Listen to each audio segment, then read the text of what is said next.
오늘은 제가 새로운 병원에 가는 날이에요. 요즘에 다시 통증이 심해져가지고 통증센터로 다시 조금 알아보려고 하거든요. 서울대학교 병원의 통증센터로 예약을 한번 잡아보도록 하겠습니다.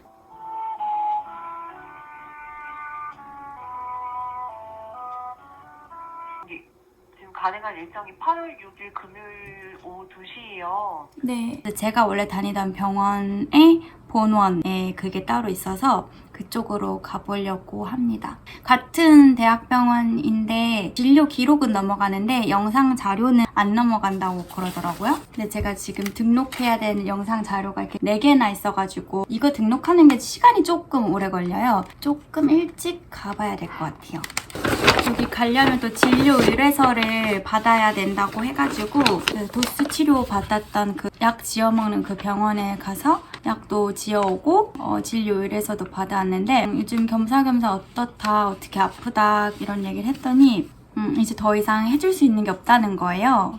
이렇게까지 해봤는데 이러면은 거기 원장님도 그냥 잘 모르겠다고 하시더라고요. 벌써 거기 다닌 지가 한 1년이 좀 있으면 다 되거든요. 원래 처음에는 되게 이렇게 빡세게 처음에 치료받고 하면은 좋아질 수 있다 이렇게 되게 희망적인 말씀 저한테 많이 해주셨었는데 해줄 수 있는 게 없다고 하시니까 씁쓸했어요. 이제 저 포기하셨나 봐요. 포기하지 마세요.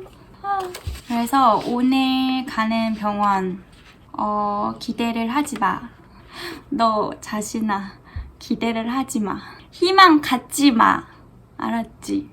기대랑 희망을 걸면은 타격이 더 크게 올 수 있기 때문에 최대한 아무런 그 기대와 희망을 갖지 않고 가겠습니다.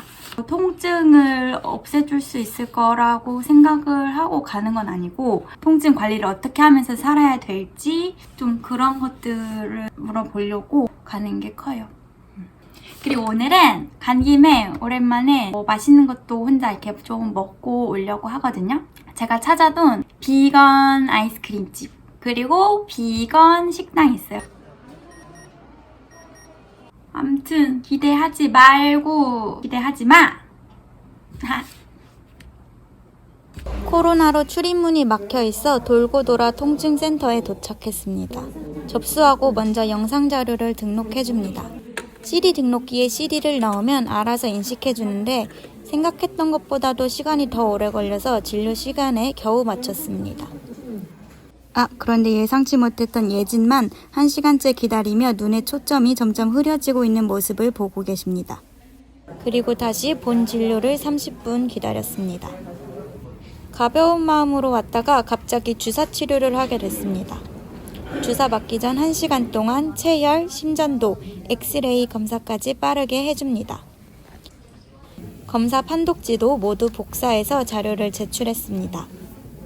그리고 다시 무한 대기합니다. 이 정도면 하품 맛집인데?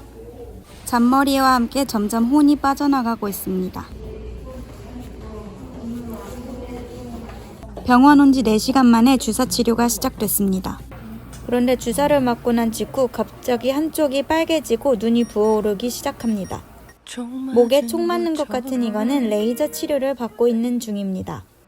솔직히 효과는 잘 모르겠네요. 이 정도면 주사실에서 두드려 맞았다고 할 정도로 눈이 부었습니다. 많이 감격스러운지 목이 메입니다.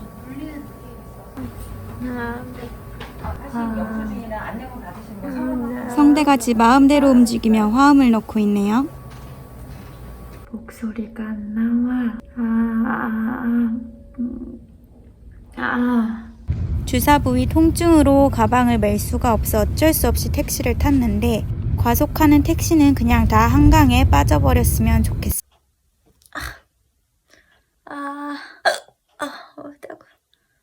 겨우 집에 들어왔는데 다행히 목소리는 거의 돌아온 것 같아요. 근데 아직 이쪽 오른쪽에는 조금 얼얼한 느낌이 좀 남아있고 근데 여기가 이 주사 맞은 이쪽이 너무 뻐근해가지고 이렇게 움직이기가 힘들어요. 택시가 너무 추워가지고 이제 죽을 것 같아. 추워. 목소리도 거의 다 돌아오고 안면 근육이나 이런 것도 거의 다 돌아왔어요. 그쵸? 이번 진료는 제가 진짜 희망을 걸지 않고 갔잖아요. 그래서 그런지 생각보다 더 치료 내용은 긍정적이었어요. 해줄 수 있는 게 없다, 치료 방법 없다, 이런 경우 처음 본다, 이런 3가지 이야기를 당연히 이제 듣고 올 줄 알았는데 의외로 완전히 다른 반응이었죠. 결론적으로는 치료해볼 수 있는 걸 해보고 수술을 하든지 말든지 해보자. 근데 제가 그 전에 다니던 대학병원에서 흉곽 출구 증후군 때문에 수술을 하라고 교수님한테 권유를 받았었는데 제 생각에는 이게 아닌 것 같고 다른 병원 갔을 때도 이건 아닌 것 같다고 하시는 분들도 계셨기 때문에 아니라고 판단을 해서 수술을 받지 않고 경과를 계속 지켜봤는데 결과적으로는 지금 다시 너무 아파지는 상태거든요. 그래서 이 통증을 어떻게 해야 될지가 너무 문제여서 이 통증센터를 갔던 거였어요. 오늘 진료 봐주신 선생님께서는 흉곽 출구 증후군이 맞는 것 같다 하셨어요. 대신에 바로 수술을 권유하지 않으셨고 수술 이전에 다른 걸 해볼 수 있는 치료들을 함께 해보자 이렇게 말씀하셨거든요. 일단 여기서 해볼 수 있는 데까지는 해보고 그래도 치료가 안 되는데 흉곽 출구 증후군으로 의심이 된다면 그때는 정말 수술을 고려해봐야 될 것 같아요. 오늘 받은 시술이 뭐냐면은 성산신경절 차단술, 그 목쪽 경추 6, 7번에 이쪽 제가 여기 붙였는데 이쪽에 교감신경절을 차단하는 시술이라고 하더라고요. 초음파를 이쪽을 보면서 주사로 약을 넣은 거였는데 좀 읽으면서 교감신경을 차단하는 시술이다 보니까 그런 증상들이 있었던 거예요. 눈꺼풀이 처지고 결막이나 이쪽 앞면 빨개지고 목소리가 쉬고 숨쉬기가 답답하고 어지럽고 2시간 정도 그런 증상이 나타나는 것 같고 3시간 정도 지나니까 괜찮아진 것 같아요. 사실 아직도 이쪽이 너무 뻐근해가지고 이렇게만 들어도 여기 엄청 아파요. 근데 목소리가 돌아오질 않으면 그때까지는 물과 음식물을 절대 먹으면 안 된대요. 왜냐면 살에 들릴 수 있어서 위험해질 수가 있기 때문에 그것만 주의를 하면은 괜찮은 것 같고. 그쵸. 근데 진짜 겁나 아팠어요. 심지어 잘못해서 2번 찔러가지고. 으득.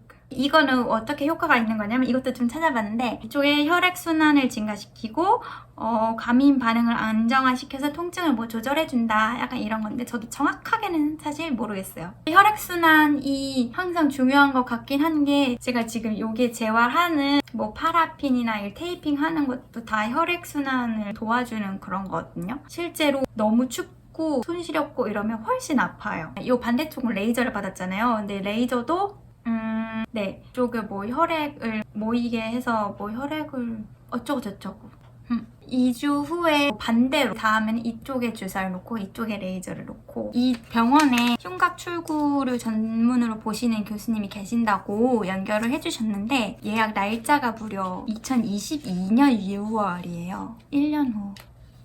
치료를 하라는 건지 말라는 건지 거참. 먹고 있던 뉴론티를 계속 먹기로 했고 추가로 이거를 주셨어요. 동아 옥팔몬정 혈액순환을 도와주는 거라고 하더라고요. 본인 부담이라고 이거 하나에 3만 원 주고 사왔습니다.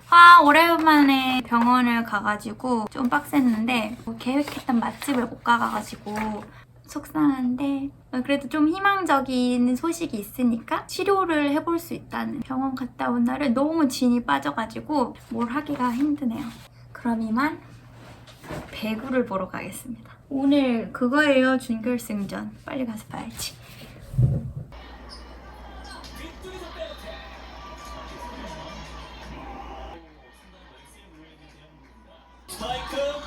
오지영 디그 점토스 강타 좋아요. 오 예. 스코어 0대 3 아하. 승리를 거뒀고요. 대한민국은 동메달 결정전을 준비하게 졌어. 선수 잘 싸웠습니다.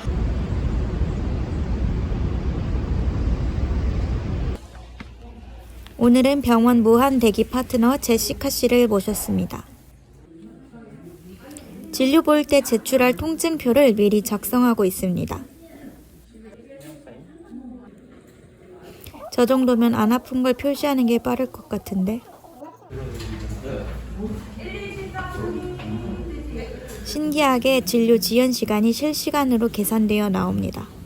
저는 지금 60분 넘게 지연되고 있네요. 오늘은 갑자기 보톡스 주사를 맞고 가기로 했는데 보톡스는 원내 약국에서 따로 구매해서 주사실로 직접 가져가야 한다고 합니다. 그래서 보톡스를 구매해서 가져가고 있습니다. 주사 맞을 준비를 하고 있나 보네요.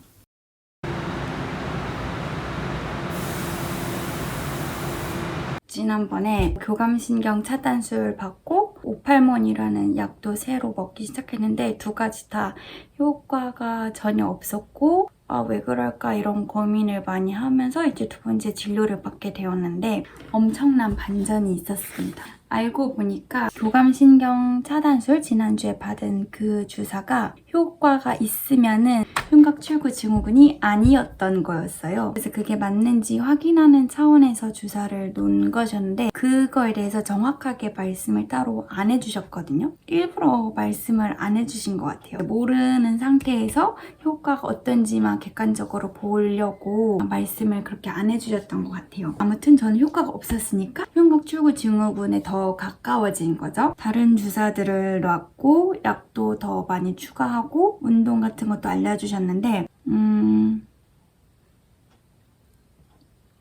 흉곽출구 증후군의 종류가 크게 3가지인 것 같더라고요. 신경이 눌리는 거, 정맥이 눌리는 거, 동맥이 눌리는 거 같이 눌릴 수도 있고 근데 그 중에서 저는 신경이 눌리는 것 같아서 신경주사랑 근육주사를 놔주시기로 했는데 만약에 언제가 됐든 손이 갑자기 시퍼렇게 변하거나 손에 힘이 막 빠지고 이럴 경우에는 동맥이 눌리는 경우라서 위급한 상황이라서 빨리 그땐 진료를 봐야 된다고 하더라고요. 다행히 저는 그런 증상은 전혀 지금 없어서 괜찮고 그래서 오늘은 이쪽하고 이쪽 그리고 이쪽에 주사를 놨는데 정확히 이게 어떤 주사고 어떤 효과가 있을 것이다 이렇게 딱 말씀을 안 해주시더라고요. 이쪽에 뭐 신경 다발이 있어서 이쪽에 뭐 주사를 놓는다고 하셨고 좀 중요했던 거는 보톡스 주사를 맞았어요. 이쪽 안쪽 소흉근 쪽에 보톡스 주사를 맞았는데 이 보톡스가 뭐 얼굴이나 이런 데 놓기도 하는데 근육이나 신경을 릴렉스 해주고 염증을 줄여주는 효과가 있대요. 그래서 보톡스를 이 소흉근 쪽에 놔서 효과를 보려고 하는데 이게 한 통을 제가 구매를 해가지고 사용을 하는 건데 반만 오늘 쓰는 거였고 그 나머지 반은 다음에 이 다른 쪽에 써야 되는데 이 사용 기간이 일주일인가 봐요. 한번 까면은 꼭 다음 주 일주일 내에 반대편을 맞아야 된다고 하시더라고요. 오늘 주사 맞은 것들이 효과가 좋으면은 2개월 정도 지속이 된다고 하는데 호전이 되는지 한번 지켜봐야 될 것 같습니다. 가방을 이렇게 크로스로 매거나 한쪽으로 쏠리게 이런 거는 자제를 해야 되고 브라 같은 것도 너무 끼는 거 무거운 가방 안 되고 항상 이쪽을 편안하게 릴렉스 되게 해야 된다고 하더라고요.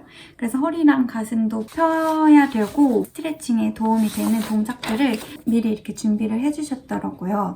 또 수치를 선생님도 다 알려주셨던 거긴 한데 좀 더 불편한 자세가 있는지 평소에 또 어떤 자세가 불편한지 그런 거에 대해서도 좀 살펴보고 얘기를 해달라고 하셨습니다. 그리고 약도 많이 늘렸어요. 신경통약 용량을 2배로 늘렸고 섬유 근육통약이라는 익셀 캡슐이라는 거를 이제 새로 추가를 했어요. 오팔몬정은 지난번부터 먹고 있던 거고 비타민 중에서 B12가 신경염에 좋다고 하시더라고요. 마그네슘도 근육을 이완해주는 데 좋다고 해서 추가가 되었습니다. 보험이 안 되는 게 많아가지고 약값이 꽤 나왔습니다. 주사 맞은 거 34만 원이나 나왔습니다. 오늘 그래서 진료가 조금 일찍 끝나지 않을까 저번보다 그런 기대를 했는데 대기도 1시간이나 하고 또 주사 맞느라 한참 기다리고 초음파 보면서 놓고 이러느라 시간이 꽤 걸려가지고 결국 또 오후에 하루 종일 있다가 왔습니다. 너무 피곤하고 그래도 계속 뭔가 새로운 걸 해보니까 사실 희망까지는 바라진 않고 뭔가를 해보는 것에 의의를 두고 있어요. 저는 오늘도 큰 기대는 하지 않겠습니다. 왜냐면 지금 맞고 온 지가 5시간? 6시간 정도 지났거든요. 근데 딱히 지금 효과가 없어요. 일주일 후 다시 가슴에 보톡스를 맞기 위해 병원에 왔습니다. 근데 어째 날이 갈수록 대기 시간이